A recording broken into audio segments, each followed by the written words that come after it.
Soy Kent Brockman del Canal 6 de Springfield. Un 28 de marzo como hoy, de 1528, Carlos I entregó parte de Venezuela a los banqueros alemanes Welser para pagar sus deudas.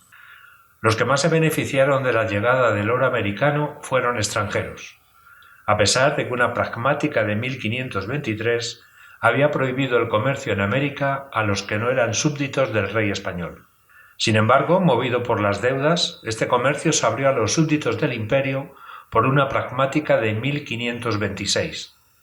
2 años después, el 28 de marzo de 1528, una parte importante de la recién tomada Venezuela fue arrendada temporalmente por Carlos I a los banqueros alemanes Welser para saldar un préstamo contraído con ellos para financiar las guerras que el emperador Carlos mantenía en Europa. Así llegaron los primeros germanos al Nuevo Mundo. ¿Por qué querían estos banqueros una gobernación en Sudamérica?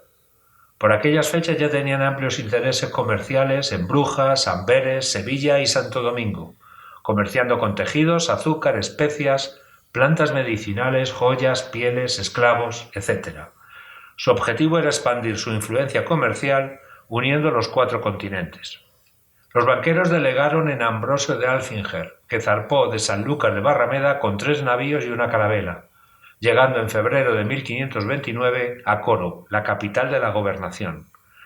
Los alemanes iban con nombramientos desde España de gobernador y capitán general, con amplios poderes administrativos, judiciales y militares, pero nunca ejercieron como tales, sino como agentes comerciales en busca de dinero fácil. La primera de las obligaciones impuestas por la corona era llevar al menos 300 hombres. Entre ellos iban 50 mineros que explotarían las minas de oro y plata, además de construir en el plazo de 2 años 2 poblaciones y 3 fortalezas, todo a costa de los Welser. Para hacer atractiva la oferta de ir a tierras tan lejanas, se les entregó terrenos, o tuvieron beneficios fiscales, como estar exentos a perpetuidad del pago del almojarifazgo, un impuesto aduanero que se pagaba por la entrada y salida de mercancías, así como la autorización para tomar como esclavos a los indios rebeldes. Los alemanes realizaron varias expediciones en busca de un camino al Pacífico para encontrar el dorado. Los Welser mantuvieron su gobierno mediante gobernadores interpuestos hasta que los abusos cometidos por sus empleados a los indígenas, las disputas por rivalidades y la poca rentabilidad de algunas expediciones hicieron que en 1556 el Consejo de Indias anulara la concesión por incumplimiento del contrato.